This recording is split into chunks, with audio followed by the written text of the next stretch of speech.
My mother-in-law's slap burned, but my husband's silence hurt far more. Lily stood up and said, "Emma, you just hit the owner." I dabbed the blood from my lip and smiled. "Marco, please show my guests out." Their world shattered right there in my dining room. The moment her hand slammed across my face, the world didn't just go silent, it froze. They thought they'd humiliated me, expected me to crumble. But as I tasted my own blood and watched my husband avoid my gaze, a chilling calm washed over me. Because they had no idea they were sitting in my restaurant, eating my food, plotting against the very woman who secretly owned everything they held dear. My name is Natalie Reyes. And to the outside world, especially the glossy, filtered social media feed my husband curates, I'm just a lucky 35-year-old housewife. According to his mother, Eleanor, who loves to spin tales at her charity luncheons, I'm the supportive spouse who stumbled into the orbit of a brilliant, self-made entrepreneur. A woman whose biggest daily decision involves choosing between Pilates or yoga. They see the designer clothes, the quiet demeanor, and they assume I'm merely a passenger in Derek's high-speed vehicle of success. They have no idea that I built the engine. They have no idea that I poured the fuel. And they certainly had no idea that the very ground they were about to step on tonight belonged entirely to me. I stood before the full-length mirror in the hallway of our suburban colonial, a house I'd bought through a trust 2 years ago, and adjusted the strap of my emerald silk dress. It was vintage, understated, expensive in a way that didn't scream for attention. That was the difference between me and the Vaughns. They liked money that shouted. I preferred wealth that whispered. My reflection showed a woman who looked calm, perhaps a little tired around the eyes, but composed. Beneath the surface, though, my mind was running through balance sheets and profit margins. 7 years ago, I'd sold Brightside Logic, the tech startup I co-founded, for a sum that meant I never had to work another day in my life. But I wasn't built for leisure. I'd quietly funneled a significant portion of that capital into creating Reyes Hospitality Group, a holding company protected by layers of anonymity and nominee directors. I owned 6 of the highest-performing restaurants in the city. One of them was the Glass House, and that was exactly where Derek was taking me tonight to celebrate his new deal. "Natalie, are you coming?" "Mother hates it when we're late."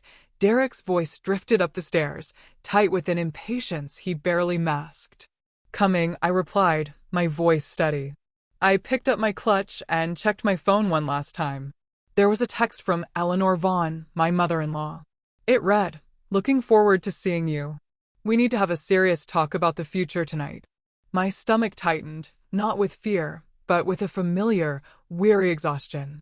Eleanor believed the sun rose and set on her son's shoulders.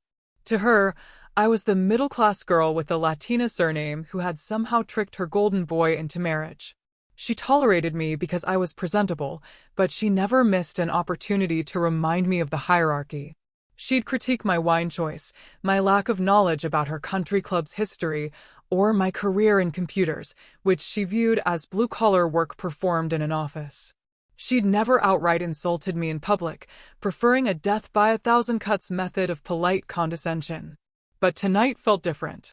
Serious talk about the future carried a weight that felt less like a conversation and more like a sentencing. I walked downstairs. Derek waited by the door, checking his reflection. He looked undeniably handsome in his bespoke navy suit, the image of modern success. He adjusted his cufflinks, a gift I'd bought him for our 3rd anniversary. "You look great," he said, but he didn't look at me. He was looking past me, his eyes unfocused, his mind clearly somewhere else. "We need to get going. Traffic is going to be a nightmare." For the past 3 months, this had been our rhythm. Derek had become a ghost in his own house. He spoke in clipped sentences, took phone calls on the terrace at 11 at night, claiming it was deal flow or investor relations. Yet, the performance continued. He still bought expensive gifts with the credit cards I paid off. He still posted photos of us on Instagram with captions like "My Rock" and "Date Night with the Queen," curating a digital reality that bore no resemblance to the cold silence of our breakfast table. We got into the Mercedes S-Class. The leather was cool against my skin. As he pulled out of the driveway, the silence felt heavy, pressurized like an airplane before turbulence. "So," Derek said, clearing his throat as we merged onto the highway. About tonight. Mom is a little high-strung lately. Is she? I asked, looking out at the blurring city lights. She seemed fine when she texted me. Derek's grip on the steering wheel tightened, his knuckles white. She's just worried about the family legacy, about finances. You know how she gets. She reads too many headlines about the economy and panics. I almost laughed. The only family legacy the Vaughns had was a history of bad investments and keeping up appearances. The money that kept the lights on in Eleanor's condo, that paid for this car, that was funding tonight's dinner. It all flowed from the reservoir I had filled. But Derek didn't know the extent of it.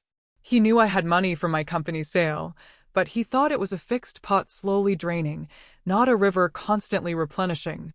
What are you saying, Derek? I asked, turning to face him. He sighed, a sharp exhalation. I'm saying, please, for the love of God, don't bring up money tonight. Don't talk about the cost of the wine. Don't ask about the deal terms. Just let me handle the bill and the conversation. I need her to feel like I'm in control. It's important for her peace of mind. You want me to sit there and be silent? I want you to be supportive, he corrected, glancing at me with a look that was pleading, but edged with irritation. Just play the part, Nat. Please play the part. That was all I had been doing for years. I turned back to the window. Fine, I'll let you handle it. My phone buzzed against my palm, hidden in the folds of my dress. I glanced down discreetly. It was a message from Lily, Derek's 22-year-old sister. Lily was the anomaly in the Vaughn genetics, observant, kind, and studying business with genuine intellect rather than a desire for status. Are you sure you want to come tonight? I have a bad feeling about this. Mom has been on the phone all day. A chill went down my spine that had nothing to do with the car's air conditioning. Lily wasn't prone to drama. If she was worried, there was a reason. I typed back a quick, "We're already 5 minutes away. It will be fine." But I didn't believe it. We pulled up to the valet stand at the Glass House. The restaurant was an architectural marvel, a structure of steel and floor-to-ceiling windows glowing like a lantern in the city night. It was the crown jewel of my portfolio, a place where senators and celebrities fought for reservations. As the valet opened my door, I stepped out, smoothing my dress. The evening air was crisp. I saw Marco, the general manager, standing at the entrance. He was a man of impeccable discretion. He saw Derek first and gave a professional nod. "Mr. Vaughn," Marco said, his voice smooth. "Welcome back." Then he looked at me. For a split second, the professional mask slipped into something warmer, something deferential. He bowed his head an inch lower than he had for Derek. It was a microscopic gesture, invisible to anyone who wasn't looking for it. "Mrs. Vaughn," Marco said. He always used my maiden name when we were alone, but tonight he used my married name with a tone that acknowledged the charade. "We have prepared the private dining room as requested. The chef sends his regards." Derek puffed up his chest, assuming the special treatment was for him. "Excellent, Marco. Lead the way. We're celebrating tonight." "Of course," Marco said, his eyes meeting mine for a brief second. In that look, I saw a question. "Are we doing the usual protocol?" I gave him the slightest, almost imperceptible shake of my head. Asterisk, no special menus, no comped bottles. Treat me like a guest. Asterisk, we walked toward the heavy glass doors. Inside, the atmosphere was thick with the scent of roasted truffles and expensive perfume. The lighting was low and golden, designed to make everyone look 10 years younger and twice as rich. The soft hum of a jazz piano drifted through the air, accompanied by the melodic clinking of crystal and silver. It was a beautiful stage. It was my stage. But as I walked behind my husband, watching him strut toward the private room with the confidence of a man who believed he owned the world, a voice in my head whispered a warning. Lily's text burned in my mind. Derek's nervousness in the car. Eleanor's cryptic message. I told myself I would just observe tonight. I would sit back, drink the wine I had hand-selected for the cellar 3 months ago, and let them play their little games. I would be the beautiful wife. However, as we crossed the threshold and the heavy door closed behind us, shutting out the noise of the main dining room, I realized I had walked into an ambush. The air in the private corridor felt different, stagnant, and charged with electricity. This was not a celebration. This was a tribunal, and I was the defendant who hadn't been told the charges. I took my seat at the round table, the pristine white linen cool under my fingertips. The waiter, a young man named David, whom I had personally approved for hire 3 months ago, approached with a bottle of Pinot Noir. He presented the label to Derek first. Naturally, that was the protocol I had established for the staff: treat the man in the suit like the king and the woman beside him like the accessory. It was good for business. Men like Derek spent more when their egos were being massaged. As the crimson liquid swirled into the crystal glass, the aroma of dark cherries and oak hit me. And suddenly, the restaurant faded. I wasn't in the glass house anymore. I was back in a cramped rented conference room 7 years ago, staring at a spreadsheet that bled red ink. That was the day I truly bought Derek Vaughn. We had met at a tech summit in San Francisco. I was 28, fresh off the sale of Brightside Logic, the software company I'd co-founded in college. I was sitting on a liquidity event that had put 8 figures into my bank account, but nobody knew my face. I liked it that way. Derek, on the other hand, was standing at a booth for a fitness app that didn't work, wearing a suit he couldn't afford, smiling with a charisma that could power a small city. He had the vision. He had the jawline.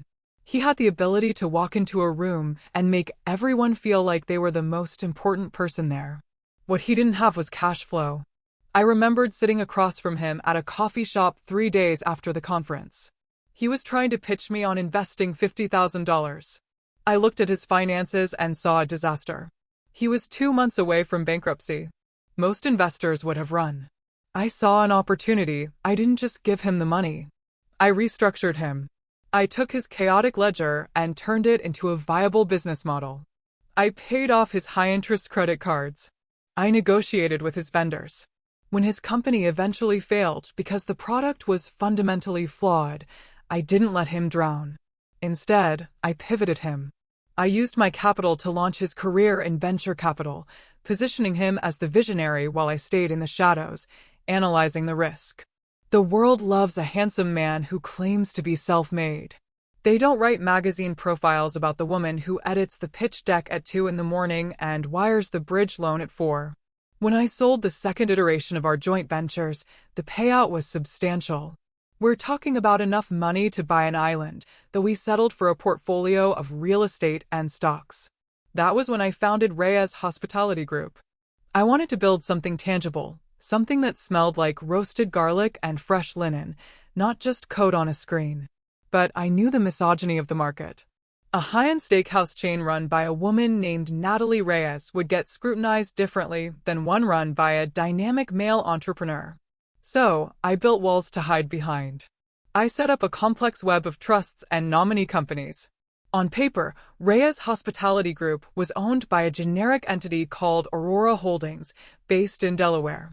Aurora Holdings was owned by a blind trust, and the beneficiary of that trust was me, exclusively for me.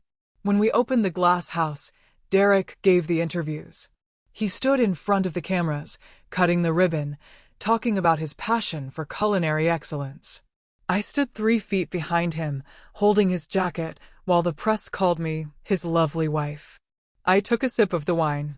It was a 2018 vintage, excellent structure. I knew the wholesale cost was $42 a bottle, and we were selling it for $180. The margin was beautiful. I looked across the table at Eleanor.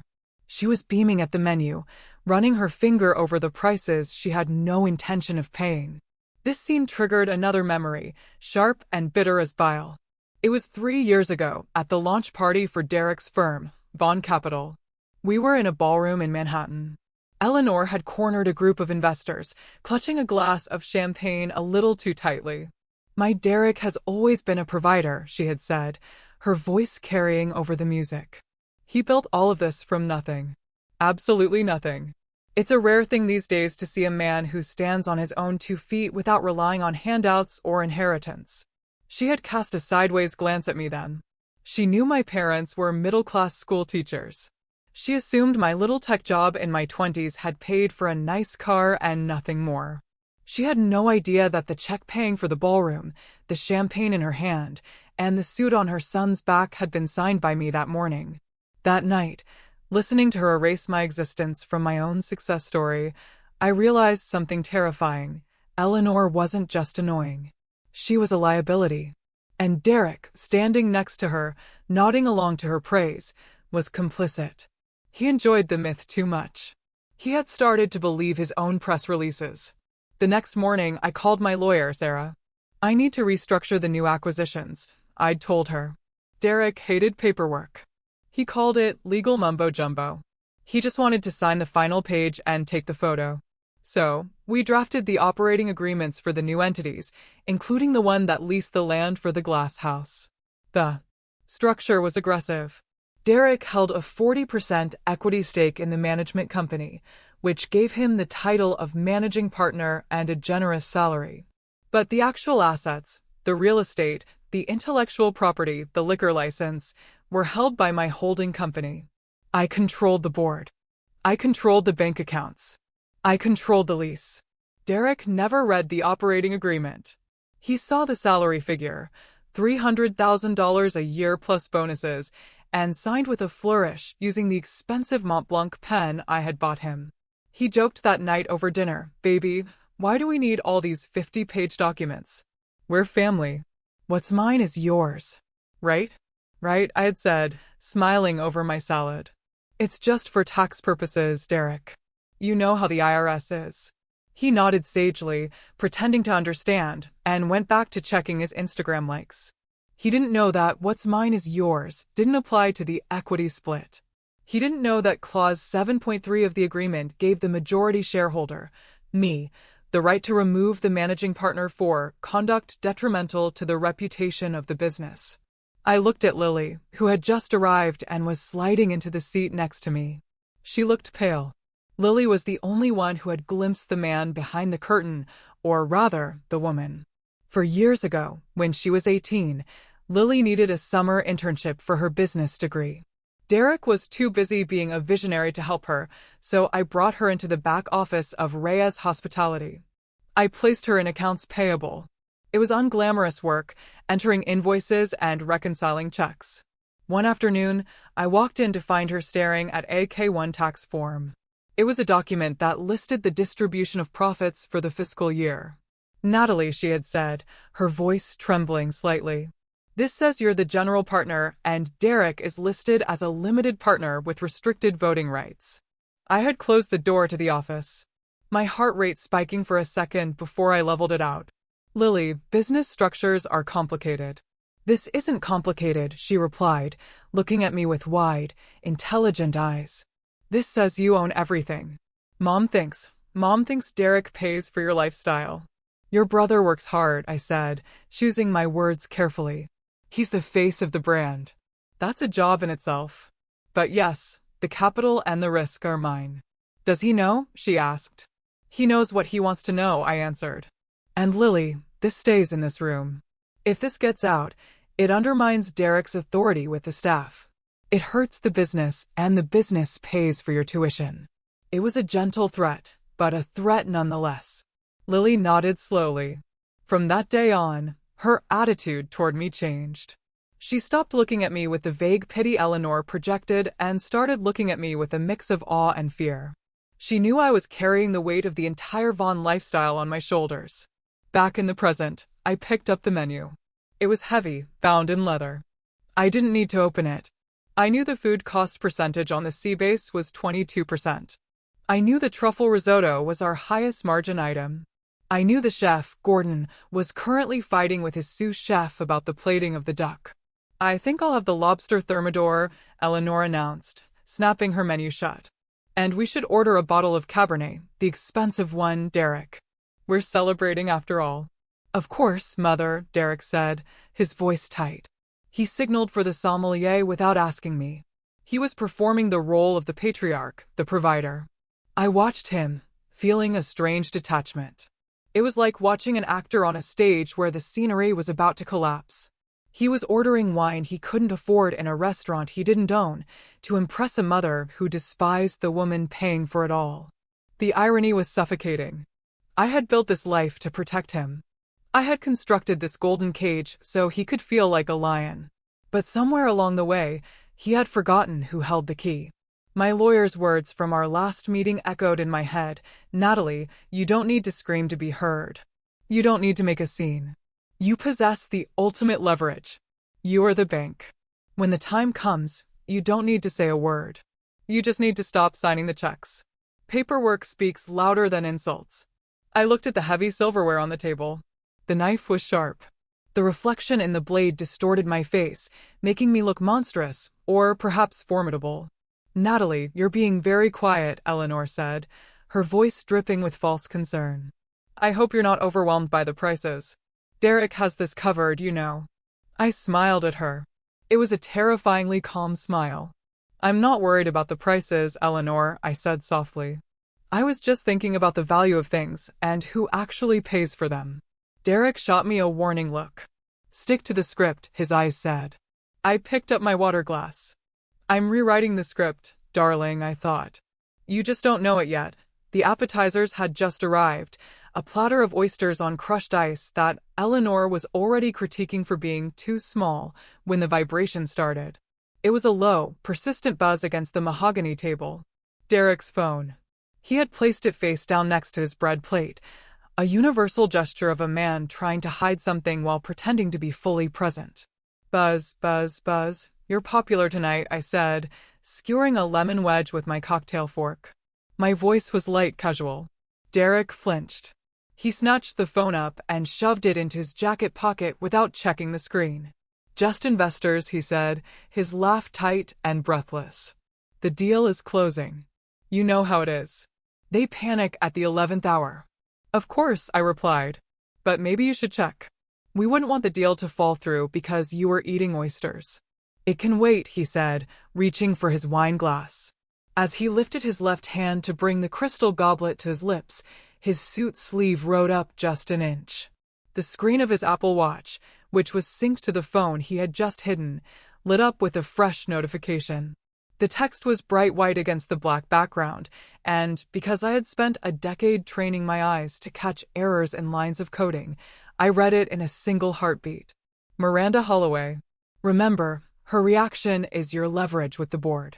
The scene has to be big. I froze. My fork hovered halfway to my mouth. Miranda Holloway. I knew the name.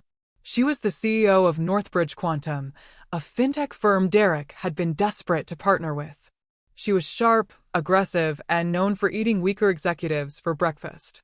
But why was she texting my husband about a reaction and a scene? And why did it sound like stage directions for a play? A cold knot formed in my stomach. This wasn't an affair. This was business. And in the world Derek was trying to play in, business was often bloodier than romance. I'll be right back, I said, placing my napkin on the table. I need to powder my nose. Hurry back, Eleanor said, not looking up from her plate. We have things to discuss before the main course. I walked calmly toward the restrooms, my heels clicking softly on the polished concrete floor. But as soon as I rounded the corner out of their line of sight, I bypassed the ladies' room door. Instead, I moved toward the discreet service corridor near the kitchen. I pulled a small brass key from my clutch, a key I kept for site inspections, and unlocked the door to the manager's office. The room was small, smelling of receipt paper and espresso. Marco was out on the floor, which I had counted on. On the desk sat the communal iPad Pro that we used for inventory management and Zoom meetings with investors. Derek often used this office as his personal command center when he was at the restaurant, liking the feeling of playing boss behind a big desk. I walked up to the screen. My heart was hammering against my ribs, a frantic rhythm that contrasted with my steady hands. I navigated to the mail app. Sure enough, Derek's Gmail account was still logged in. He never logged out. He was a man who believed privacy was something owed to him, not something he had to secure. I typed Miranda into the search bar. A thread appeared, dated from earlier this morning, titled Operation Glass House Board Strategy. I tapped it. The text filled the screen, and as I read, the air in the small office seemed to drop 20 degrees. From Miranda Holloway to Derek Vaughn, Eleanor Vaughn sent, today, 4 hours ago.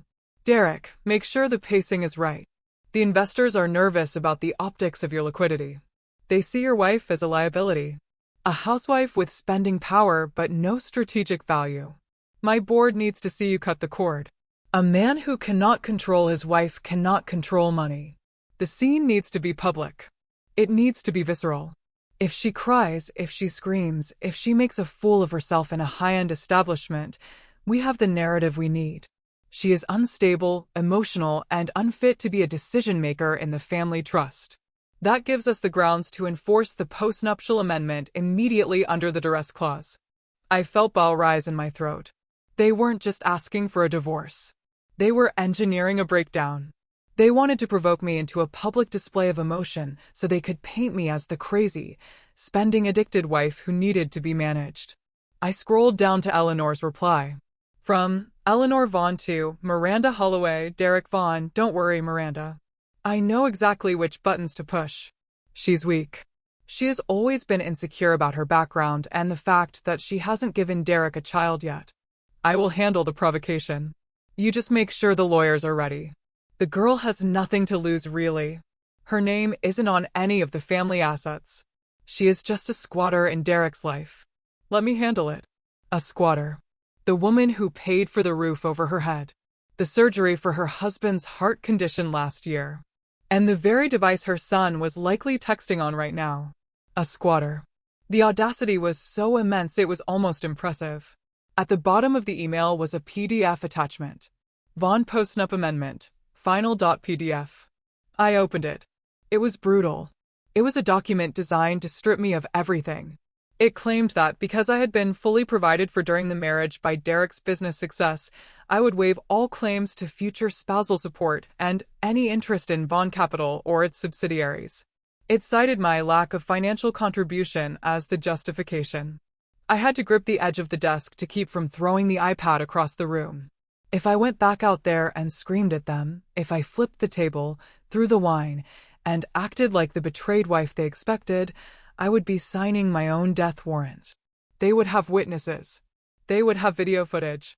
They would use my anger as proof that I was exactly who they said I was, an emotional liability. Miranda Holloway was smart. She knew that in business, the person who loses their temper first loses the deal. She was banking on my Latina temper, banking on the stereotype of the fiery, scorned woman. Asterisk, by the way, if you're still with me on this wild ride, make sure you hit that subscribe button. You won't want to miss what happens next. Trust me, it only gets more unbelievable from here. Asterisk, I closed the email app. I carefully wiped my fingerprints from the screen, though I doubted Derek would ever think to check for them. I stared at my reflection in the darkened window of the office. My face looked pale, but my eyes were dark. Hard stones.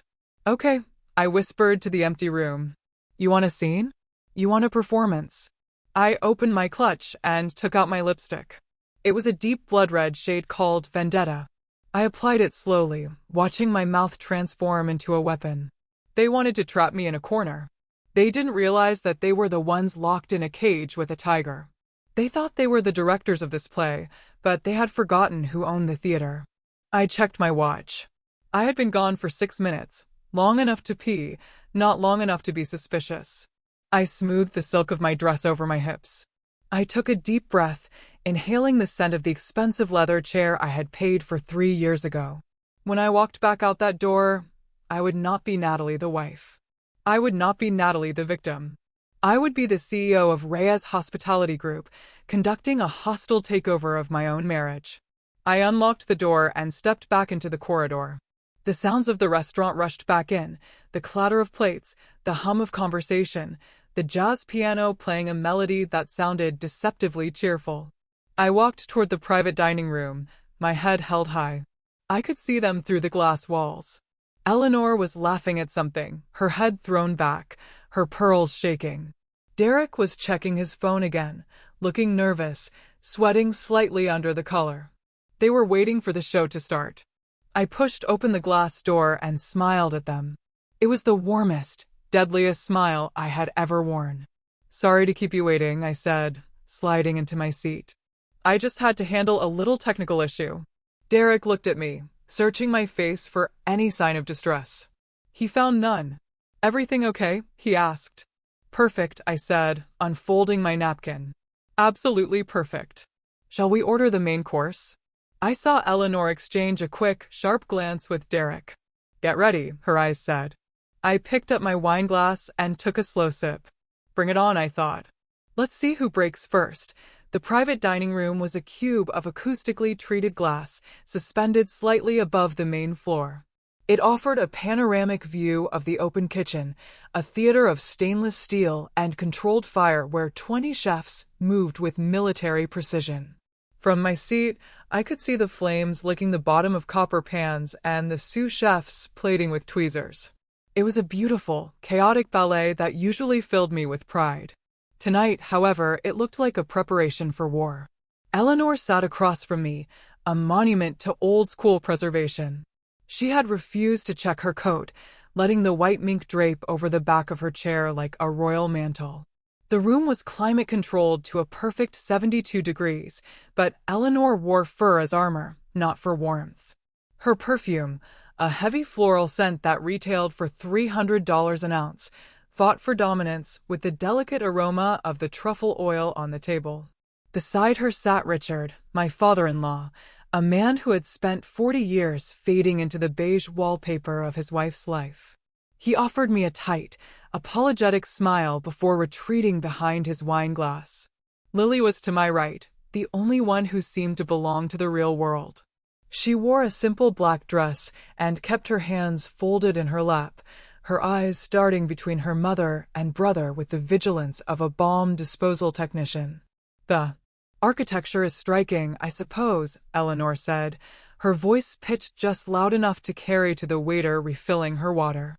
She swept her hand around the room, dismissing the award-winning design with a flick of her manicured wrist. But it feels a bit sterile, don't you think so? It lacks the soul of the places we used to go to in the Upper East Side. Places with history. This feels like new money trying too hard.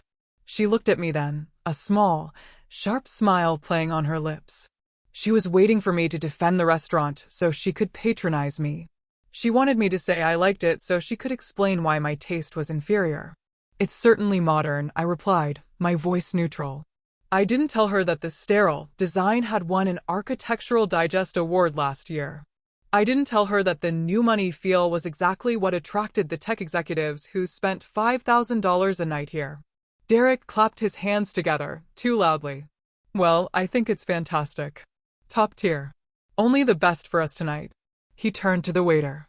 We'll take the seafood tower, the big one, and for the mains, let's do the Wagyu ribeyes all around. And bring another bottle of that Cabernet. Actually, make it two. He didn't look at the price list. He didn't need to. In his mind, money was a renewable resource that appeared in his bank account by magic. I sat there, sipping my water, and did the math in my head. The Wagyu had a food cost of 40% because we flew it fresh. The wine markup was 300%. Derek was trying to look like a king, but every time he ordered, he was essentially transferring money from my left pocket to my right pocket, minus the operational costs. You're so generous, Derek, Eleanor cooed, reaching over to pat his hand. Always taking care of everyone, just like your grandfather. It's a big night, Mom, Derek said, puffing out his chest. I want to make sure we celebrate properly. Under the table, Lily's knee bumped against mine. I turned to look at her. Are you okay? She whispered, her voice barely audible over the ambient jazz. I feel like Mom is winding up for something. She has that look. I'm fine, Lily, I whispered back. Just hungry. Lily didn't look convinced. She had noticed the tension in Derek's jaw, the way he kept checking his watch, the way Eleanor's eyes glittered with a predatory anticipation. Lily was smart. She sensed the trap, even if she didn't know the dimensions of it. The seafood tower arrived, a spectacle of crushed ice, lobsters, and oysters. It was absurdly large, taking up the center of the table like a fortress. Eleanor picked up a silver fork and poked at an oyster with suspicion. You know, she began, looking at the shellfish as if it might bite her. The service here is a bit attentive. Isn't it bordering on intrusiveness? In Europe, the staff knows how to be invisible, but I suppose in these trendy American places, they think hovering is the same as service. I watched the waiter, a young man named Carlos, who was working a double shift to pay for his nursing degree, stiffen slightly. He remained professional, stepping back into the shadows. I made a mental note to add an extra $500 to his tip line later, directly from the corporate account. The service is fine, Mother, Richard muttered, surprising everyone. Oh, hush, Richard, Eleanor snapped without looking at him. You'd eat off a paper plate if I let you. She turned her gaze back to me. Natalie, dear, you've hardly touched your wine. Saving room? Or are you worried about the calories? I've noticed you've put on a little weight in the face lately. Stress, perhaps. I'm just pacing myself, Eleanor, I said. I want to have a clear head for the conversation you mentioned. The air in the room seemed to thicken. The clinking of silverware and china sounded violently loud. Yes, the conversation, Eleanor said, slicing into a scallop. We do need to talk, but let's enjoy this food first. The main course arrived. The steaks were seared to perfection, dark and crusty on the outside, tender pink on the inside. Derek raised his glass again. His hand was trembling slightly, causing the red wine to ripple. A toast, he announced. To the new deal with Northbridge Quantum, to the future of Vaughn Capital, and to taking the family name to the next level. To the family name, Eleanor echoed, raising her glass high. To the family, Richard mumbled. I raised my glass, but didn't drink. I watched Derek beam at his mother, basking in her approval. He didn't mention me. He didn't mention that I had introduced him to the initial contacts at Northbridge. He didn't mention that the collateral for his buy-in was a property deed in my name. I had been erased from the narrative of his success as thoroughly as a Soviet dissident airbrushed from a photograph. I looked around the table. The crystal glass in Derek's hand was imported from Austria. I had approved a purchase order 2 years ago. The table they were leaning on was custom-made walnut from a carpenter in Oregon. I had signed the check. The painting on the wall behind Eleanor was by a local artist I wanted to support. I owned it. They were sitting in my house, eating my food, drinking my wine, and plotting my destruction. Derek cut into a steak, the juice running red onto the white porcelain. This is excellent, he said, talking with his mouth full, his facade of sophistication slipping under the influence of the alcohol. You know, Miranda was saying that we need to project a stronger image, a more unified front. Miranda is a very smart woman, Eleanor said, wiping the corner of her mouth. She understands what it takes to survive in the big leagues. Sacrifice, clarity, cutting off dead weight. Her eyes locked onto mine when she said dead weight. It wasn't a subtle jab. It was a declaration of intent. The jokes about the service, the critiques of the decor, the erasure of my role, it was all foreplay. They were circling, tightening the noose, waiting for the moment to kick the chair out from under me. I picked up my knife and fork. The weight of the silver felt reassuring in my hands. I cut a small, precise piece of my steak. I agree, Eleanor, I said, my voice steady and clear, cutting through the jazz music. Clarity is very important. Sometimes people get confused about who plays what role. It's always good to remind everyone exactly where they stand. Eleanor smiled, mistaking my statement for submission. She thought I was agreeing to be put in my place. She didn't realize I was talking about hers. The room felt small now. The glass walls no longer offering a view out, but reflecting the scene within. The stage was set. The players were in position. And the first act was drawing to a close. I chewed slowly, savoring the flavor of the beef, preparing myself for the violence that was about to be served for dessert. The sound of metal striking porcelain cut through the room like a gunshot. Eleanor had dropped her knife onto her plate, not by accident, but with the deliberate weight of a gavel, signaling the opening of court. The sharp clack echoed off the glass walls, silencing the soft jazz piano that had been drifting through the speakers. The waiter, who had been approaching to clear the table, froze mid-step, sensing the shift in atmospheric pressure. He retreated into the shadows, making himself invisible. All eyes turned to Eleanor. She was flushed, the expensive Cabernet having done its work, stripping away the thin veneer of social grace to reveal the raw, ugly ambition beneath. She dabbed the corner of her mouth with a linen napkin, leaving a smear of red lipstick that looked like a fresh wound. Natalie, she began. Her voice was syrupy, laced with a poison she barely bothered to disguise. We have been dancing around the truth all evening, have we not? But I think it's time we speak plainly. For the sake of the family. I folded my hands in my lap, feeling the cool silk of my dress under my sweating palms. I'm listening, Eleanor. You are a lucky girl, she said, leaning forward. Her pearls clicked against the edge of the table. You must know that. When Derek found you, what were you doing? Trying to run some little computer business, struggling to pay rent. You were drifting. Derek saved you. I felt Derek shift beside me. He didn't look up. He was staring at the dregs of his wine, swirling the liquid in hypnotizing circles. Derek saved you, Eleanor continued, her voice gaining volume. He pulled you out of that mediocrity. He gave you a name.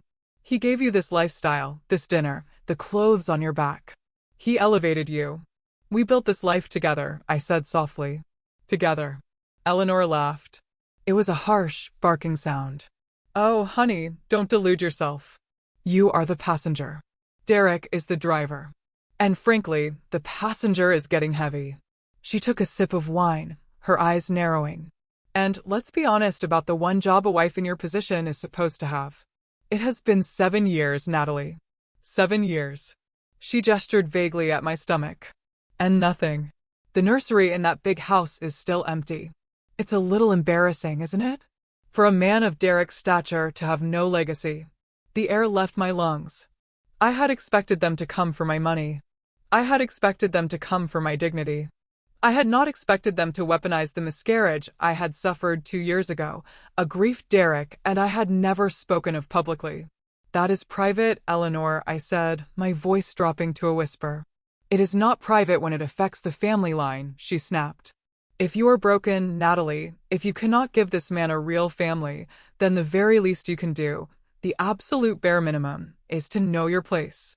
You need to shut your mouth, sit down, and respect the man who pays for your existence. I turned to Derek. I needed him to say something, anything. I needed him to look at his mother and tell her to stop. Derek, I asked.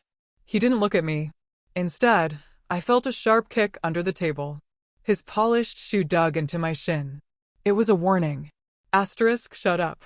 Take it. Don't make a scene. Mom is just stressed. Asterisk, Derek mumbled to the tablecloth. Just listen to her. Nat. Eleanor reached into her designer handbag, a bag that cost $4,000, paid for by the dividends from a company I owned, and pulled out a thick cream envelope. She slid it across the white tablecloth. It stopped right in front of my water glass.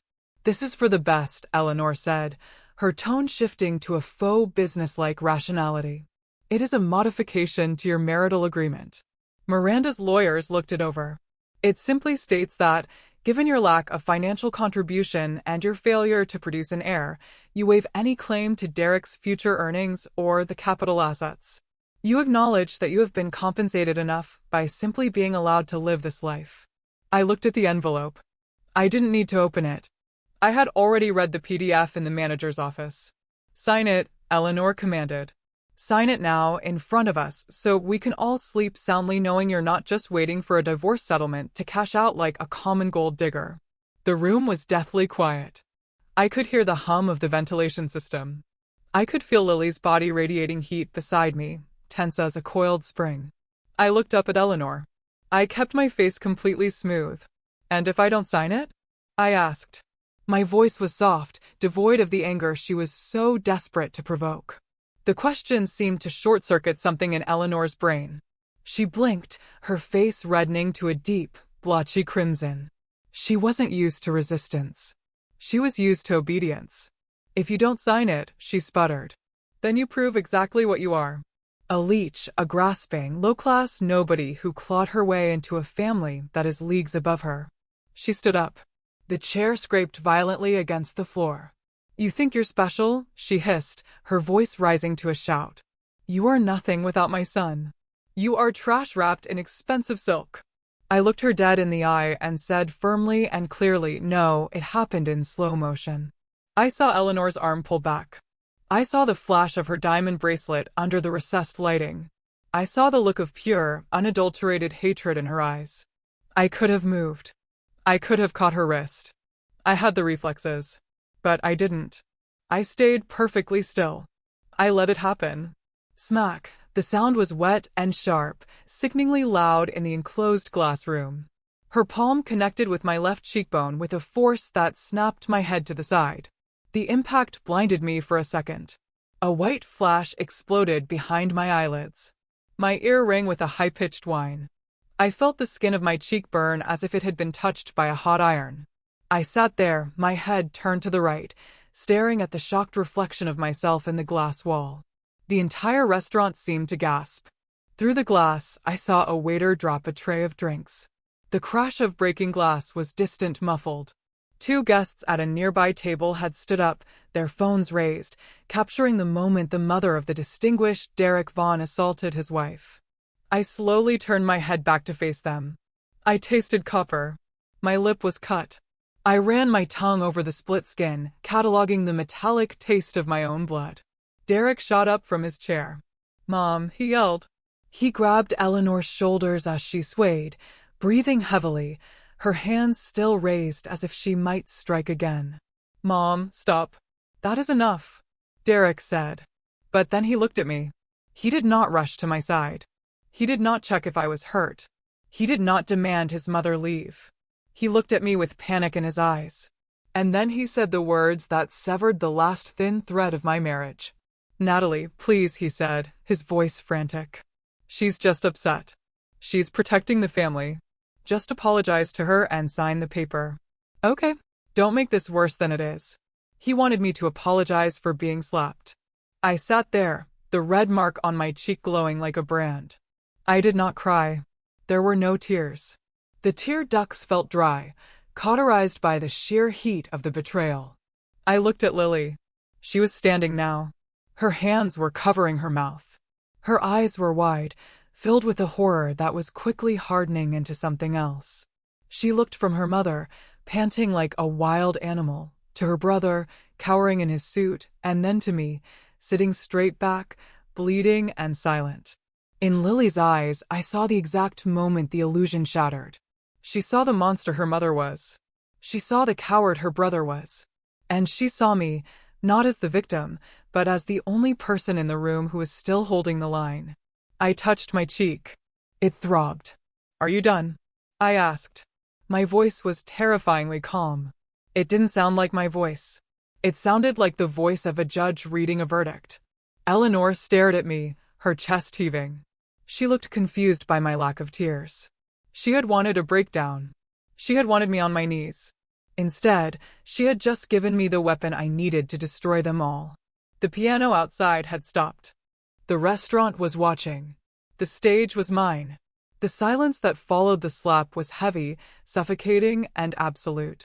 It was the kind of silence that usually follows a car crash, where for a few seconds, the world forgets how to breathe. I sat there, the heat in my left cheek pulsing in time with my heartbeat, watching the woman who had just assaulted me try to compose herself as if she had merely dropped a napkin. Then there was a sound. It was the screech of a chair leg dragging against the polished floor, a sharp, grating noise that made everyone flinch. Lily stood up. She moved slowly, with a deliberation I had never seen in her before. Usually, Lily was the shadow of the Vaughn family, the quiet observer who tried to blend into the wallpaper to avoid her mother's criticism. But now she looked tall. She looked formidable. She picked up the linen napkin from her lap, folded it once, and placed it on the table with a soft pat. It was the gesture of someone who was finished, not just with the meal, but with the entire charade. "Lily, sit down," Eleanor snapped, her voice shrill. She was trying to regain control, trying to pretend that violence was just another form of parenting. "Don't make a scene." Lily ignored her. She turned her body so she was facing her mother directly, her hands gripping the back of her chair until her knuckles turned white. "Mom," Lily said. Her voice was shaking, vibrating with a mixture of terror and adrenaline, but it was loud enough to be heard in the main dining room. "Do you have any idea what you just did?" "I disciplined a disrespectful child," Eleanor spat, smoothing her fur coat. "Something her own parents clearly failed to do." "No," Lily said. She took a breath, and her voice steadied. You just slapped the owner of this restaurant. For a second, nobody moved. The words hung in the air like smoke. Then Derek laughed.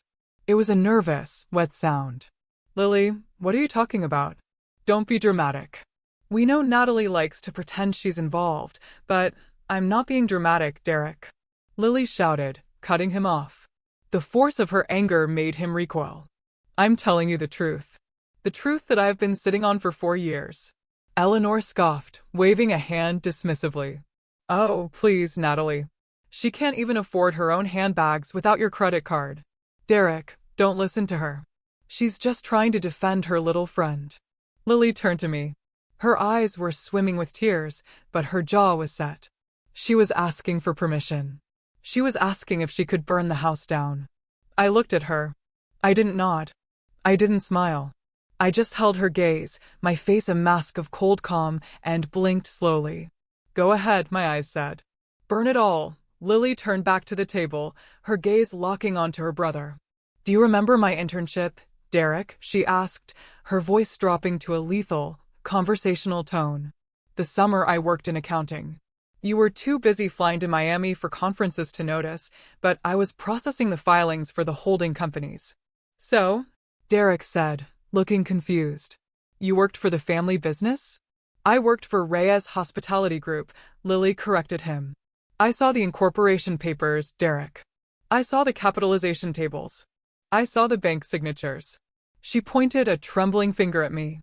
Natalie is not just the wife on the brochure. She is the general partner.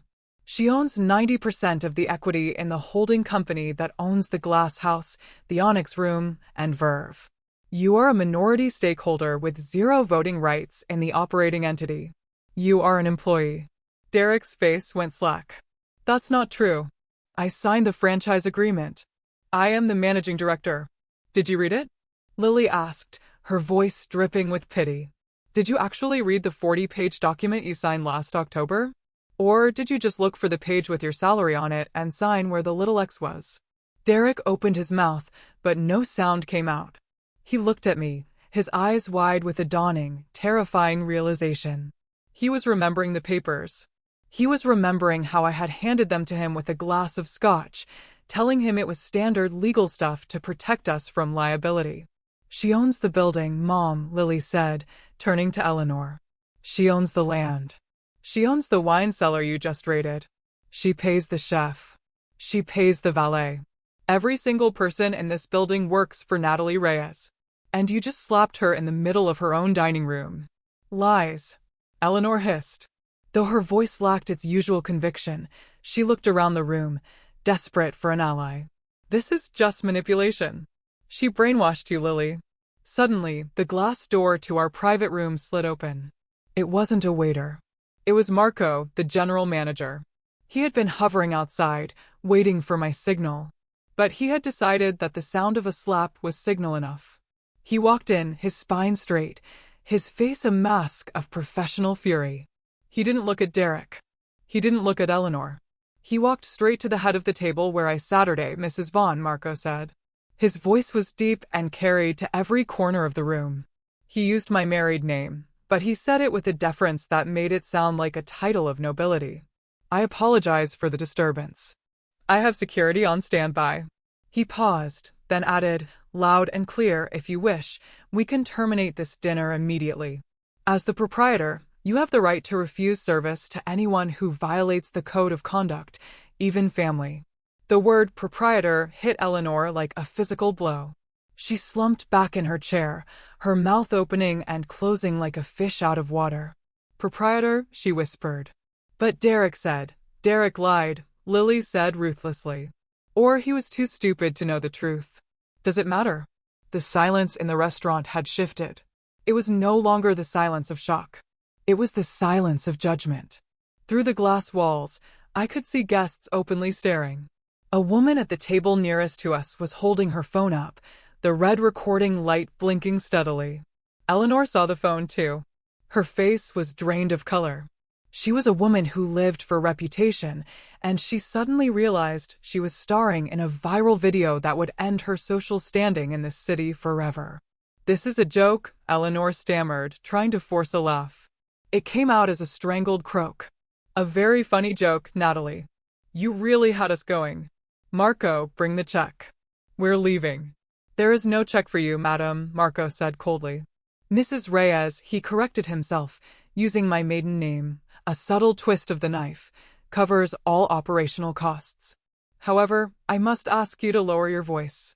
You are disturbing the paying clientele. I sat there, frozen in a tableau of absolute power. I didn't need to speak. My assets were speaking for me.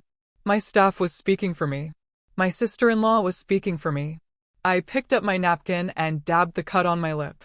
The white linen came away stained with a single perfect drop of bright red blood.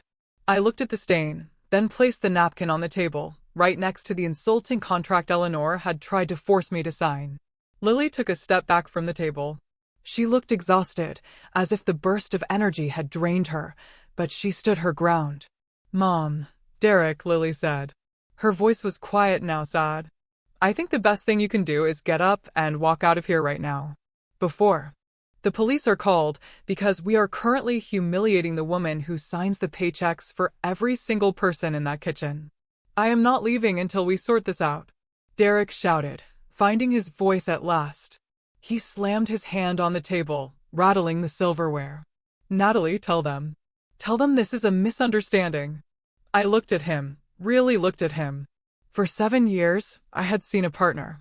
Now I saw a terrified little boy in a suit that I had paid for, trying to scream at the sun to stop setting. I slowly turned my gaze to Marco. I didn't speak. I just tilted my head slightly toward the door. Marco understood. He turned to Derek. Mr. Vaughn, Marco said, his voice dropping an octave, becoming dangerous. Please do not make me ask the security team to escort you out. It would be untidy. Derek looked at Marco, then at me. He saw the cold, hard reality in my eyes. He realized, finally, that the safety net was gone. The audience was hostile. The stage had turned against him. Come on, Derek, Richard said. It was the first time my father-in-law had spoken in 10 minutes. He stood up, looking older and grayer than I had ever seen him. He grabbed Eleanor's arm. Get up, Eleanor. We're leaving. But Eleanor started to protest. No, Richard said sharply. Eleanor stood up, her legs shaky. She pulled her fur coat tight around her, trying to wrap herself in her fading dignity. She looked at me one last time. There was no apology in her eyes, only fear. Pure, unadulterated fear of the unknown world where she was no longer the queen. They began to shuffle toward the door, a procession of the defeated. Derek lingered for a second, looking back at me, his mouth opening as if to beg, or explain, or blame. But Lily stepped in front of him, blocking his view of me. Go, Lily whispered. Derek turned and walked out. When the glass door clicked shut behind them, the air in the room seemed to rush back in. I was alone at the table with Lily and Marco. My cheek was throbbing with a dull, heavy ache. My heart was pounding against my ribs like a trapped bird, but my mind was clear. I looked through the glass wall. I watched my husband and his parents walk through the main dining room. I saw heads turn. I saw the whispers ripple through the crowd like wind through a wheat field. I saw the valet waiting outside, ready to bring them the car that was, at least in my name.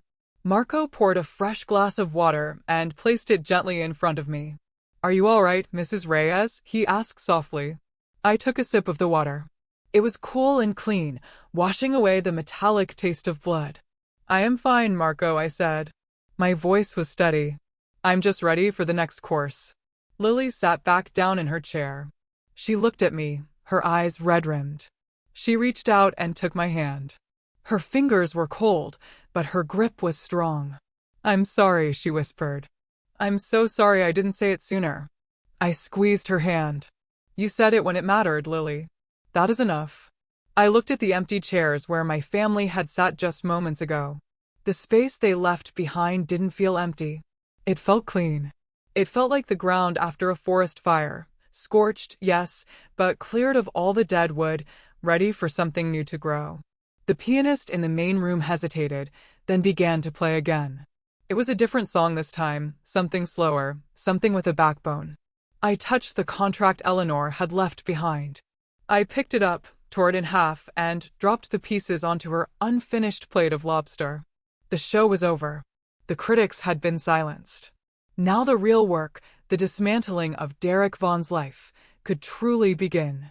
Derek hesitated at the glass door, his hand hovering over the brushed steel handle. He didn't leave. He couldn't leave. To walk out now was to admit total defeat, and Derek Vaughn was a man who had spent 7 years believing his own mythology.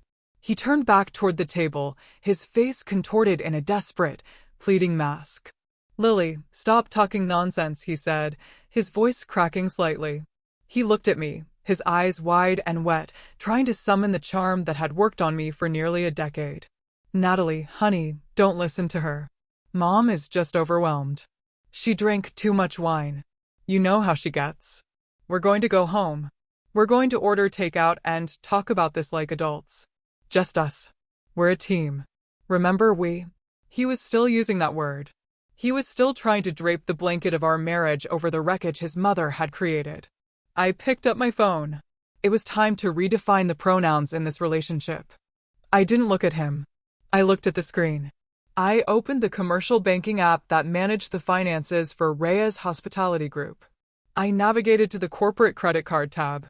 There were 3 cards issued to Derek Vaughn, managing partner, the black Amex he used to impress clients, the Visa Infinite he used for travel, the backup MasterCard he kept in his glove compartment. Status: active. Monthly limit: $50,000. Current balance: $8,400. I tapped the edit icon. I selected freeze all cards. The app asked for confirmation. "Are you sure you want to suspend privileges for this authorized user?" I tapped yes. Status: suspended. Next, I opened my email client. I composed a new message to Sarah, my chief financial officer, who I knew would be checking her phone even at 9 o'clock at night. Subject: urgent. Activation of clause 7.3. I typed rapidly, my thumbs moving with the precision of a pianist. Effective immediately.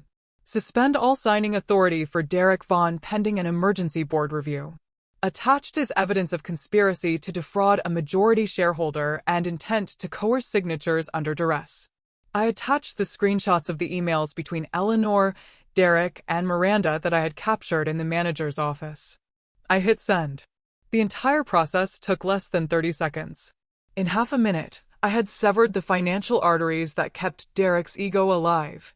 Derek was still talking, unaware that he was now professionally dead. "I mean, look at this place," he said, gesturing around the room with forced bravado. "It's stressful. The lights, the noise. It got to everyone." "Marco," he shouted for the manager, his voice loud and arrogant. He wanted to regain control the only way he knew how, by spending money, by being the big man who picks up the check. "Marco, bring the bill. I'm paying. I don't want any charity from the house. I pay for my own family." Marco looked at me. I gave him a microscopic nod. "Let him try." Marco stepped forward, his face impassive. He held the wireless payment terminal in his hand. "The total for the evening is $1,240, Mr. Vaughn." Derek reached into his jacket pocket and pulled out the heavy metal Amex card. He held it between 2 fingers, making sure the light caught the black finish. He inserted it into the chip reader with a flourish, staring at me the entire time as if to say, "See, I'm still the provider." The machine thought for a moment. Then it let out a harsh, low beep. "Declined." Derek frowned. The chip must be dirty. He pulled it out, rubbed it vigorously against his expensive wool suit, and jammed it back in. "Processing. Declined. Contact issuer. There's something wrong with your machine." Derek snapped, sweat starting to bead on his forehead. "This card has a limit of $200,000. "The machine is working perfectly, sir," Marco said. His voice was polite, but it carried to the nearby tables. "Fine," Derek muttered. He pulled out his wallet and retrieved the visa. "Try this one." Marco took the card and tapped it against the screen. Beep. Declined. The silence that followed was louder than the slap had been.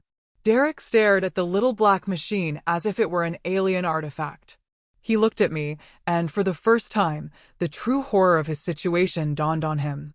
He realized that the money wasn't just paused. It was gone. The magic trick was over. My cards, Derek whispered. Why are my cards not working? It appears the primary account holder has updated the security settings, Marco said. He said it loudly enough that the couple at the next table stopped eating their dessert to listen. Perhaps you should call your bank. Or ask your wife. Derek turned to me, his face pale. Natalie, what did you do? I protected my assets, I said. My voice was low, devoid of emotion.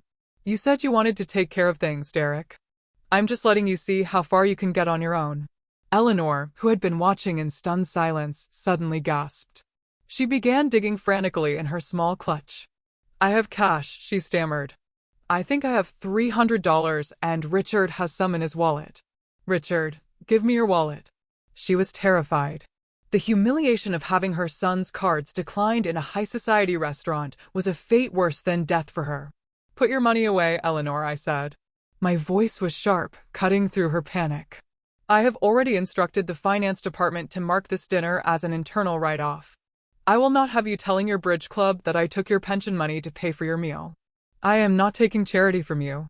Eleanor hissed, though she stopped digging for her wallet. It's not charity, I replied. It is a severance package. Lily stepped forward. She placed a hand on her mother's arm, not gently, but with a firm grip. Come on, Lily said. I'll walk you out. Before you embarrass yourselves any further. People are filming you, Mom. Eleanor looked around. She saw the phones raised at the other tables. She shrank inside her fur coat. Lily, I said. Lily stopped and turned to look at me. Her eyes were sad but clear. If you want to stay after you walk them to the car, I'd be happy to take you on a tour of the kitchen. The pastry chef is working on a new souffle, and he loves getting feedback. It was an olive branch. It was an invitation to cross the line, to leave their side and join mine. Lily smiled. It was a small, genuine smile. I'd like that, she said. Give me 2 minutes. Eleanor stiffened. She pulled her arm away from Lily and turned to face me one last time. She tried to summon the haughty matriarch she had been at the start of the evening, but the foundation was cracked. You may own the building, Natalie, Eleanor spat, her voice shaking with impotent rage. You may own the wine and the food, but you will never belong to this family. You will always be an outsider. I looked at her. This woman who had belittled me, used me, and slapped me. I looked at Derek, the man who had stood by and let it happen. I just found out that's not such a bad thing, I replied. Eleanor opened her mouth to retort, but Richard put a hand on her shoulder. Let's go, Eleanor, he said quietly. They turned and walked out. The glass door clicked shut behind them. I was alone in the private room with Marco. The air was still. The adrenaline that had fueled me was starting to ebb, leaving behind a dull throb in my face.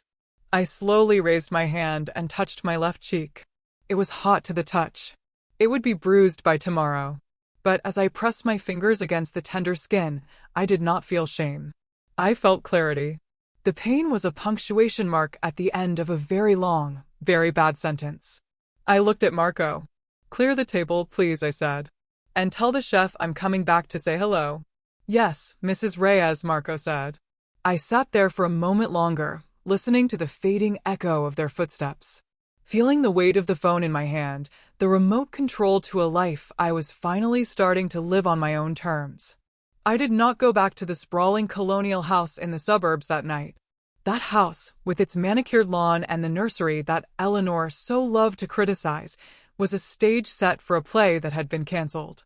It was a monument to a marriage that had effectively ended the moment my husband watched his mother strike my face and did nothing. Instead, I drove to the Arts District, to a converted industrial loft on the top floor of a brick building that Derek barely knew existed. To him, this was just the registered office for Reyes Hospitality Group, a mailing address for tax purposes. To me, it was a sanctuary. It was the only place in the world that was entirely mine. The space was vast and cool, illuminated only by the city lights filtering through the floor-to-ceiling windows. I sat at the long, reclaimed wood conference table, the surface cold against my forearms. Spread out before me was the autopsy of my marriage. It was not a collection of love letters or photos. It was a forensic audit. I had spent the last 2 hours organizing the documents into neat, damning piles. To my left was the deed to the house. To my right were the incorporation papers for the holding companies. And in the center, the piece de resistance, a stack of bank statements and credit card transaction logs that my forensic accountant had flagged over the last 6 months. The total amount of misappropriated funds was staggering, $8 million. Derek had siphoned $8 million from the operating accounts of 3 different subsidiaries over the last 2 years. He had labeled them as consulting fees, market research, and business development. But the forensic breakdown told a different story. It told a story of chartered jets to Cabo San Lucas, suites at the Ritz in Paris, and diamond jewelry that I certainly never received. Many of these expenses coincided perfectly with the dates of investor meetings he had attended with Miranda Holloway. The digital clock on the wall read 11:45 at night when the buzzer screamed. I knew it was him. I had turned off my phone, so he had likely driven to the only other place he knew I might be. I buzzed him in without asking who it was. I wanted him to see this. I wanted him to see the paper trail of his own destruction.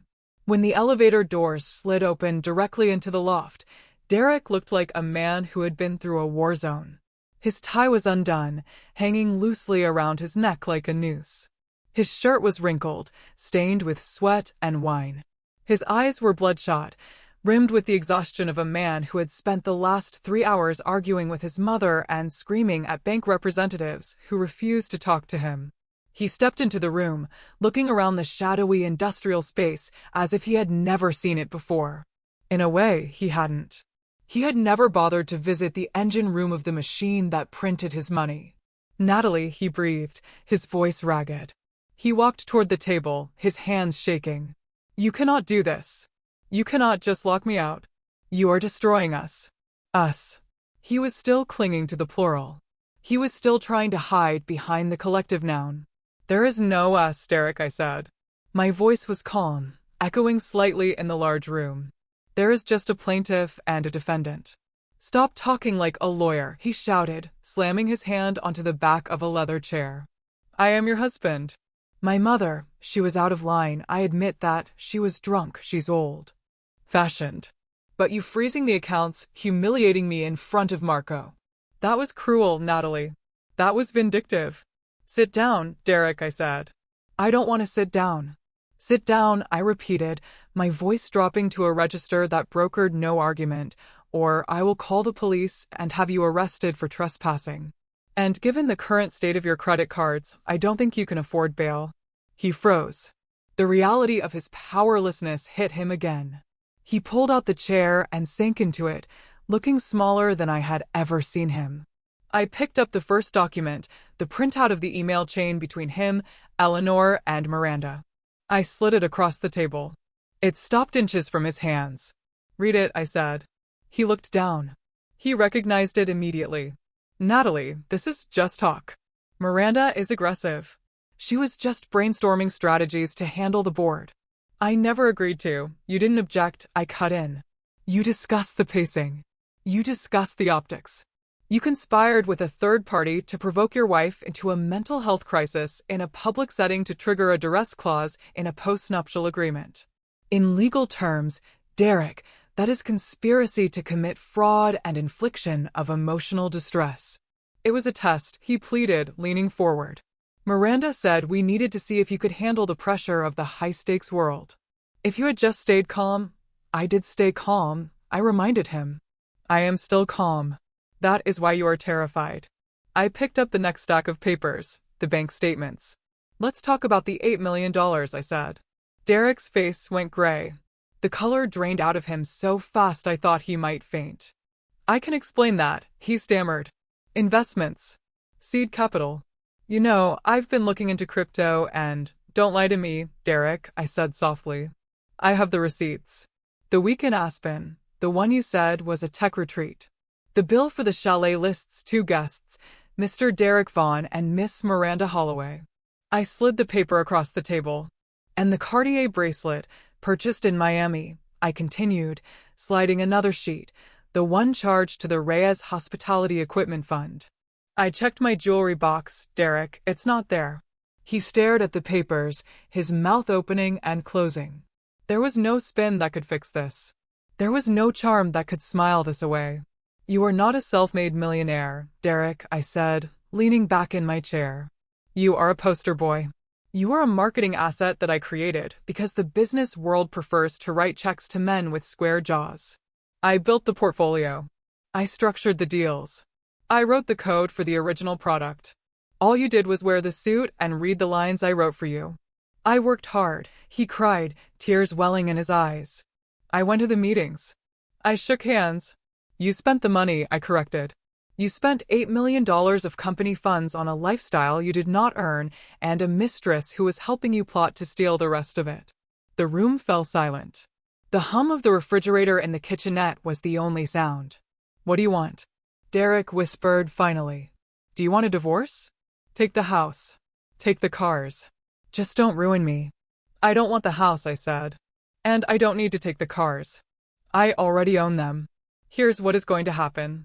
I opened a leather folder and extracted a document I had drafted with my lawyer an hour ago. This is a settlement agreement, I said. You are going to read it, and then you are going to sign it. I laid out the terms, counting them off on my fingers. 1. You will resign immediately from all executive positions within Vaughn Capital, Reyes Hospitality, and any subsidiary entities. We will frame it as a decision to pursue personal philanthropic interests. Derek flinched but nodded. 2. You will transfer your 40% stake in the management company back to Aurora Holdings for a nominal fee of $1. This returns full equity control to me. $1, he choked out. That stake is worth $20 million. It's worth nothing if I prosecute you for embezzlement, I said coldly. Do you want to negotiate the value of your freedom, Derek? Because the sentencing guidelines for grand larceny involving $8 million are quite severe. He shut his mouth. 3, I continued. You will issue a public statement, approved by my PR team, acknowledging that your success was a joint venture and that I was the primary financial architect. You don't have to say you were a puppet, but you will admit I pulled the strings. And what do I get? He asked, his voice bitter. Homelessness. No, I said. You get an allowance. I will set up a trust for you. You will receive $150,000 a year, paid out monthly. It is enough to live a comfortable middle-class life. You can rent a nice apartment. You can drive a decent car. But private jets, the $5,000 dinners, the days of being a millionaire playboy are over. Derek looked at the document. He looked at the evidence of his theft. He looked at me. You want to humiliate me? He said, shaking his head. You want revenge? No, Derek, I said, meeting his gaze. I want the ledger to balance. I want the truth to be recorded in the official files. The revenge part? That is what you did to yourself when you let your mother slap me and try to steal my company. He sat there for a long time. I could see the wheels turning in his head. He was thinking about Miranda. He was thinking about whether she would save him. If you're thinking about calling Miranda, I said, reading his mind, you should know that I have already prepared a separate package for her board of directors. It includes the emails proving she conspired to manipulate a business partner's family for leverage. If you don't sign this document within 48 hours, that package goes to her board, and the evidence of your theft goes to the district attorney. Derek slumped. His shoulders collapsed. The fight went out of him like air from a punctured tire. 48 hours, he whispered. 48 hours, I confirmed. Take the papers. Go to a hotel. Do not go back to the house. I have had the locks changed. I will see you at the mediation table. He stood up slowly. He reached out and took the folder. He looked at the stack of bank statements, the proof of his betrayal, and then he looked at me. I loved you, you know, he said. It was a weak, pathetic attempt at a final manipulation. In the beginning, I know, I said. I loved you too. That is why I paid $8 million to learn this lesson. He turned and walked toward the elevator. The doors opened with a soft chime. He stepped inside, and as the metal doors slid shut, cutting him off from my view, I finally let out the breath I had been holding for 7 years. I was alone in the dark loft. I was tired.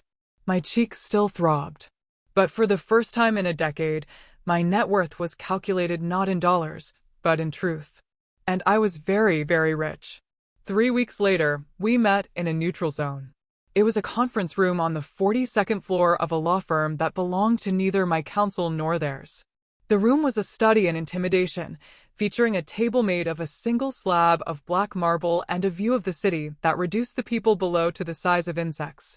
The air conditioner was set to a chilling 68 degrees, but the temperature in the room felt significantly lower. I sat on one side of the table with Sarah, my corporate attorney, and James, my personal counsel. Opposite us sat the crumbling dynasty of the Vaughn family. Eleanor sat in the center, flanked by Derek and Richard.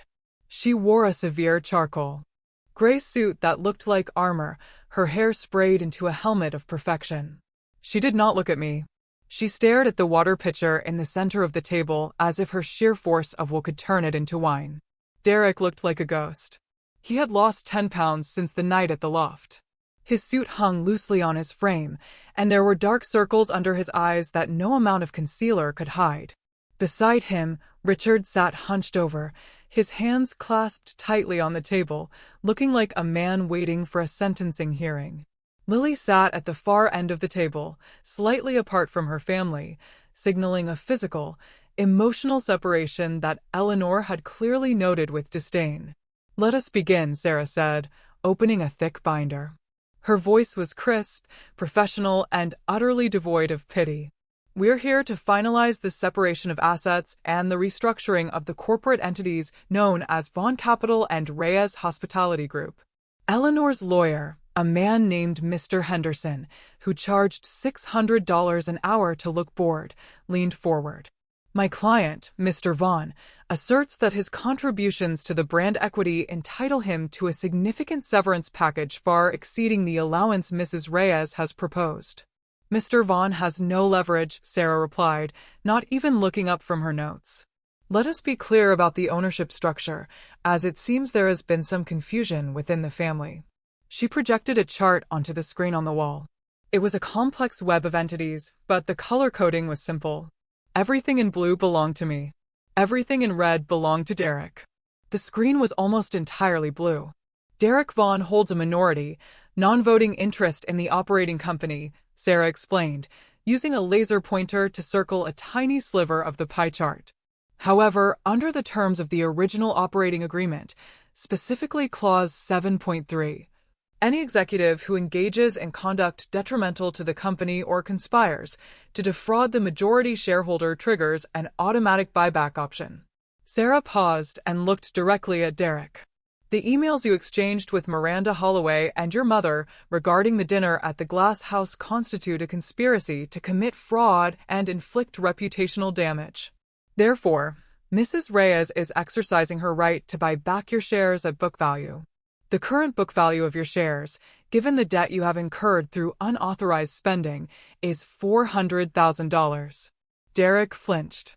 Eleanor finally looked up, her eyes narrowing. "This is absurd," Eleanor hissed. "My son built that company. He is the face of it. You cannot just erase him with a spreadsheet." "We are not erasing him, Mrs. Vaughn," I said, speaking for the first time. "We are correcting the record." "Furthermore," James added, sliding a document across the marble table, "we have evidence that Mr. Vaughn used company funds for personal travel and gifts totaling $8 million. We are willing to forego criminal prosecution for embezzlement only if he agrees to the terms of the separation today." Derek looked at his lawyer. Mr. Henderson sighed and took off his glasses. "They have you cold, Derek," Henderson whispered, loud enough for everyone to hear. "The emails are damning, and with the Northbridge deal suspended, it's not suspended." Derek muttered, his voice cracking. "Miranda is just waiting." "Miranda Holloway sent a cease and desist letter to your office this morning," I said quietly. "She is distancing herself from you to save her own board seat. It is over." Derek slumped in his chair. The last flicker of hope in his eyes died out. He picked up the pen. "I'll sign," he whispered. "Derek, no," Eleanor snapped, grabbing his wrist. "You cannot just give up. We are Vaughns. We will not surrender to her." "Mother, stop," Derek said, pulling his arm away. He looked exhausted. "I have no money. My cards are declined. The investors stopped returning my calls 3 weeks ago. I have to sign." He signed the document. The scratching of the pen sounded like a match being struck. Suddenly, Lily cleared her throat. "I have something to say," she announced. Eleanor turned to her daughter, her lip curling. "You have done enough, Lily, bringing this embarrassment upon us." "I'm not the one who embarrassed us, Mom," Lily said, her voice shaking slightly but gaining strength with every word.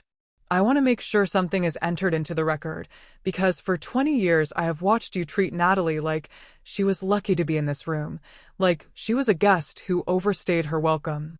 Lily opened a folder she had brought with her. It was not a legal binder. It was a simple manila folder filled with copies of checks and wire transfers. 3 years ago, Lily said, looking at her father, Dad had a triple bypass surgery. The bill was $240,000. Insurance covered 60%. Who paid the rest? Richard looked down at his hands. He did not speak. Derek said he paid it, Lily continued. He told everyone at the club that he took care of it. But here is the check. It is signed by Natalie Reyes. She slid the paper toward Richard. "And my tuition," Lily went on. "NYU is not cheap, $55,000 a year." "Mom, you told me it came from the family trust." "There is no family trust, is there?" "The checks came from the Reyes Hospitality operating account. Natalie paid for my degree. Natalie paid for Dad's heart. Natalie paid for the renovation of your kitchen last summer." Eleanor stared at the papers as if they were radioactive. Her face was pale, her mouth a thin line of fury. "She did it to control us." Eleanor spat, grasping for any narrative that kept her as the victim. "She used money to buy her way in, to make us dependent. She did it because she's family," Lily said, her voice rising, or she thought she was. "She covered for Derek's failures. She covered for your spending. And how did you thank her? You slapped her face in front of 50 people. You are taking her side?" Eleanor asked, her voice trembling with a sense of betrayal that felt genuine to her twisted logic. "You are choosing her money over your own blood." "No, Mom," Lily said firmly. "I am choosing the truth. And I am choosing not to close my eyes anymore. You slapped the woman who saved Dad's life. That is not dignity. That is disgraceful." The room fell silent. Eleanor looked at Richard, waiting for him to defend her, waiting for him to put Lily in her place.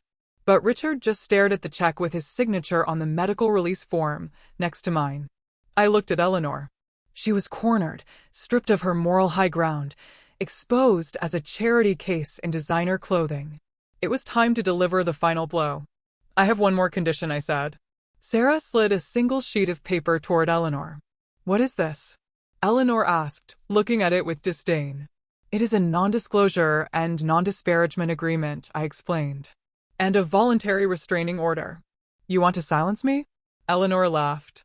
A harsh, brittle sound. "I have rights. I can tell my story." "You can," I agreed. "But if you do, I will file a civil suit for assault and battery regarding the incident at the glass house. We have the security footage, Eleanor. It is in 4K resolution. And I will also release the financial records showing exactly who has been supporting the Vaughn lifestyle for the last decade." I leaned forward, locking eyes with her. "If you sign this paper," I said, "I will not press charges. I will not sue you. I will not release the video to the press. You get to keep your freedom and whatever is left of your reputation, but in exchange, you never speak my name publicly again. You never contact me, and you never set foot in any property owned by Reyes Hospitality Group." Eleanor looked at the paper. Her hands were shaking. To be silenced by the daughter-in-law she despised was a fate worse than poverty for her. "I will not sign it," she whispered. "Richard, tell her." Richard Vaughn slowly lifted his head. He looked at his wife, then at his son, and finally at me. There was a profound sadness in his eyes, but also a flicker of something new, respect. "Sign it, Eleanor," Richard said. His voice was rough and used. "Richard." Eleanor gasped, turning to him. "She paid for my heart, Eleanor," Richard said, tapping the paper Lily had put in front of him. "She saved my life while I sat there and let you belittle her for 7 years. We have lost. We deserve to lose. Sign the paper so we can go home." But Eleanor started to protest. "Sign it," Richard roared, slamming his hand on the table. It was the first time in my life I had ever seen him raise his voice. And it silenced Eleanor. She flinched as if he had hit her. She looked around the room, realizing she was completely alone. Her son was broken. Her daughter had defected. Her husband had finally found a spine. She picked up the pen. Her hand shook so badly that the signature was barely legible. She shoved the paper toward me and stood up. "I hope you are happy," she said, her voice hollow. "You have your money. You have your victory. But you are alone." "I have been alone in this marriage for a long time, Eleanor," I replied calmly. "At least now the room is quiet." The lawyers finalized the documents. The stamps were pressed. The copies were distributed. Derek stood up. He looked at me one last time, opening his mouth as if to say something, perhaps an apology, perhaps a plea, but he saw the look in my eyes and thought better of it. He turned and walked out, a man stripped of his mythology. Richard stood up and nodded to me. "I'm sorry, Natalie," he said softly. "For everything." "You take care of yourself, Richard," I said. He led Eleanor out of the room. She walked stiffly, staring straight ahead, a deposed queen marching into exile. Lily remained. She began packing up her folder. "Are you okay?" she asked me. "I think so," I said. "Are you still coming in on Tuesday? We have a marketing strategy meeting for the new bistro." "I'll be there," Lily said, smiling. "I need the hours, since I'm paying for my own apartment now." "See you then," I said. Lily left, closing the heavy door behind her. I sat alone in the massive conference room. The silence was absolute. I looked at the stack of signed documents in front of me. I had won. I had protected my assets. I had silenced my abusers. I had reclaimed my life. I expected to feel a rush of triumph, a surge of adrenaline like I had felt in the restaurant. But instead, I just felt a vast, echoing emptiness. It was the feeling of a building that had been demolished. The dust was settling. The debris was cleared, and now there was just a gaping hole in the ground where a structure used to stand. I stood up and walked to the window, looking out at the city spread below me like a circuit board. The old structure was gone. The faulty foundation was dug up. The parasites were removed. I pressed my hand against the cold glass. It was terrifying, looking at that empty space. But as I watched the traffic moving in the arteries of the city below, I realized that for the first time in my life, I was the architect, the builder, and the owner of whatever came next. And I had a lot of work to do. The glass house looked exactly the same as it had on the night my marriage ended. Yet, it felt like a completely different building. The lighting was still that warm, expensive amber. The jazz piano still drifted through the air with a lazy, sophisticated rhythm.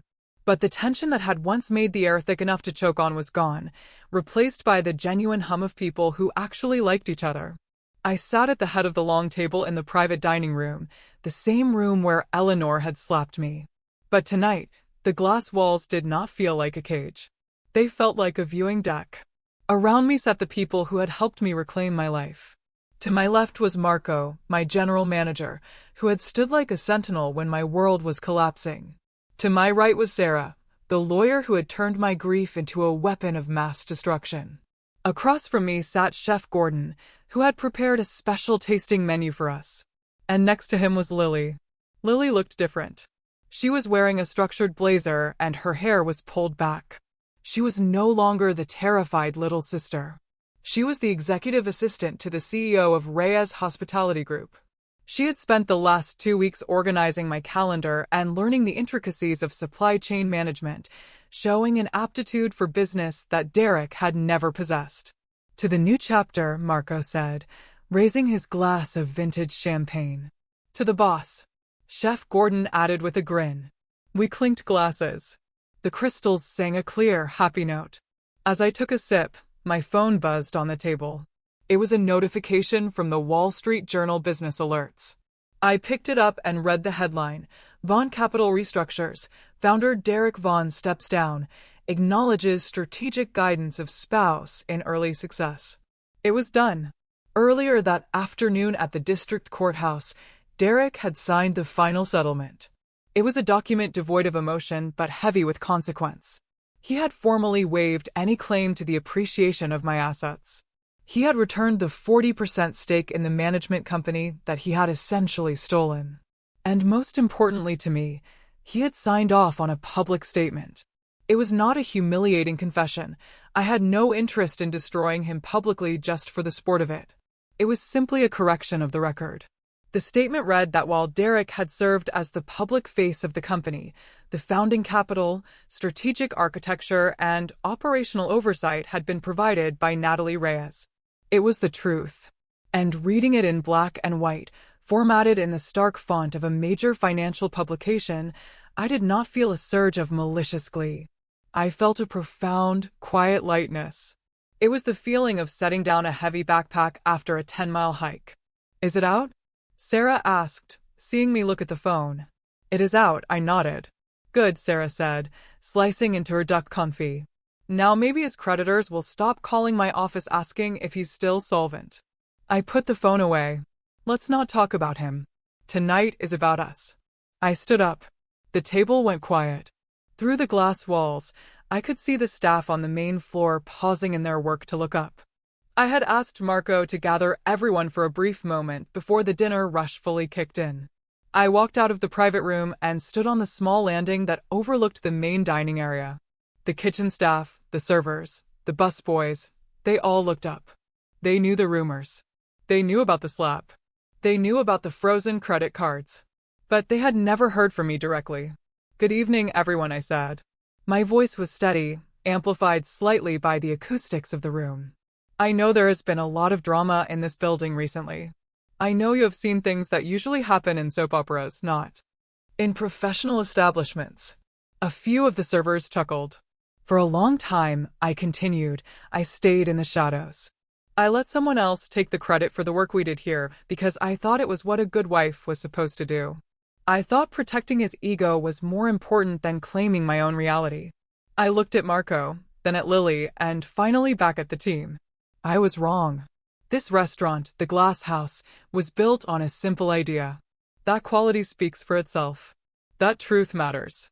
From now on, this is a place where no one is humiliated just because someone else thinks they are richer or louder or more powerful. We serve excellence here, and we treat everyone with respect, starting with the people who work in this room. There was a pause, and then the staff broke into applause. It was not the polite applause of a chorused audience. It was genuine. I saw shoulders relax. I saw smiles. I walked back into the private dining room, feeling a warmth in my chest that had nothing to do with the champagne. "Nice speech," Lily said as I sat down. "I meant every word," I replied. We were just finishing the main course, a beautiful roasted lamb that fell off the bone, when Marco's headset crackled. He listened for a moment, his expression tightening. He looked at me, a question in his eyes. "What is it, Marco?" I asked. "We have a situation at the host stand," Marco said quietly. "It's Mr. Vaughn and his mother." The table went silent. Sarah reached for her briefcase, her lawyer instincts kicking in. "Do you want me to handle it?" "No," I said, wiping my mouth with my napkin. "I will handle it." "I'm coming with you," Lily said, standing up immediately. I didn't argue. We walked out of the private room, down the short hallway, and into the foyer. They were standing by the hostess desk. Eleanor was wearing a trench coat, her face pale and drawn. She looked smaller than I remembered, stripped of the bravado that usually armored her. Derek stood beside her, looking at the floor, his hands shoved deep into his pockets. They did not look like titans of industry. They looked like two people who had been locked out of their own lives. When Eleanor saw me, she straightened her spine, trying to summon the ghost of her old arrogance. "Natalie," she said. Her voice was brittle. "We need to talk." "Hello, Eleanor." "Hello, Derek," I said. My voice was pleasant, professional. "I'm in the middle of a dinner with my staff. Is there something urgent?" "We want a table," Eleanor demanded, though the demand lacked weight. "It's Tuesday night. The place is half empty.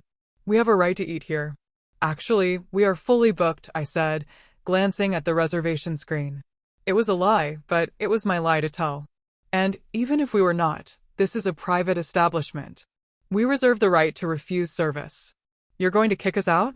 Derek asked, looking up. His eyes were red. "After everything, Natalie?"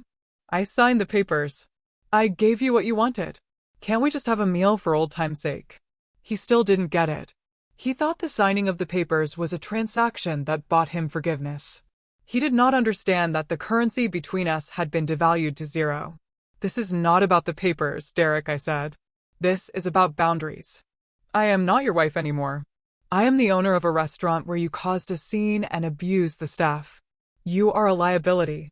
I am your mother-in-law. Eleanor cried out, causing heads to turn in the bar area. I demand to be seated. She took a step forward, trying to push past the hostess stand. Before she could take a second step, a large shadow fell over her. It was David, the head of security. He did not touch her. He simply stepped into her path, his arms crossed, a wall of muscle and polite menace. Ma'am, David said, his voice a low rumble. Please do not make me escort you out. Eleanor stopped. She looked at David, then at me. She realized that she could not bully her way past physics. Lily stepped forward from behind me. She stood shoulder to shoulder with me, presenting a unified front. Mom, Lily said. Her voice was not angry. It was just incredibly tired. Tonight is ours. You should go home. Eleanor looked at her daughter. She looked at the new clothes, the confidence. The way Lily stood next to me, not as a subordinate, but as an ally. Lily, Eleanor whispered. You are kicking me out? I am asking you kindly to leave, Lily said, echoing the words I had used in my head 1,000 times. Please, God, don't make this harder than it needs to be. Derek looked at his sister. He saw the strength in her that he had never possessed. He shook his head, a small, bitter laugh escaping his lips. Come on, ma'am, Derek said. Let's go. No, Eleanor insisted, her voice rising to a shriek. I will not be dismissed by this. Stop, Eleanor. The voice came from behind them. It was Richard. He had been parking the car or perhaps waiting outside. But now he stood in the doorway. He looked tired, but his eyes were clear. He reached out and took his wife's arm. It is over, Eleanor, Richard said gently. We lost. Let's go home. It was a rare moment of clarity for Richard Vaughn. He did not try to fight. He did not try to negotiate. He simply accepted the reality that his wife refused to see. Eleanor looked at her husband. She looked at the restaurant, the warm lights, the happy diners, the world she was no longer part of. Her shoulders slumped. The fight drained out of her, leaving only a bitter, hollow shell. Fine, she whispered. She turned around. Richard guided her out the door. Derek followed them, casting one last look at me, a look of regret that came 7 years too late. The heavy glass door swung shut, sealing them out in the cold night. I stood there for a moment, listening to the silence they left behind. I looked at the hostess stand, at the reservation book where their names would never appear again. Are you okay? Lily asked, touching my arm. I am fine, I said, and I was. I walked back into the private dining room. The conversation had paused, waiting for the outcome. When I sat down, Marco poured me a fresh glass of wine. I looked at the table. I looked at the spot on the wood where Eleanor's hand had rested right before she slapped me. I reached out and ran my fingers over the grain. It was just wood. It was just a table. The memory was there, but the sting was gone. I had taken the pain and I had turned it into power. I had taken the humiliation and I had turned it into a business plan. To the future, I said, raising my glass again. To the future, the team echoed. Outside, the city continued to move, indifferent to the dramas of the wealthy. But inside the glass house, under the golden lights, everything was exactly as it should be.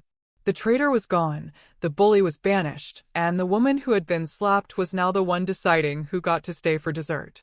So, I'm curious, truly. If you had built an empire from the ground up, only to have the people closest to you betray you like this, what would you have done? Let me know in the comments below.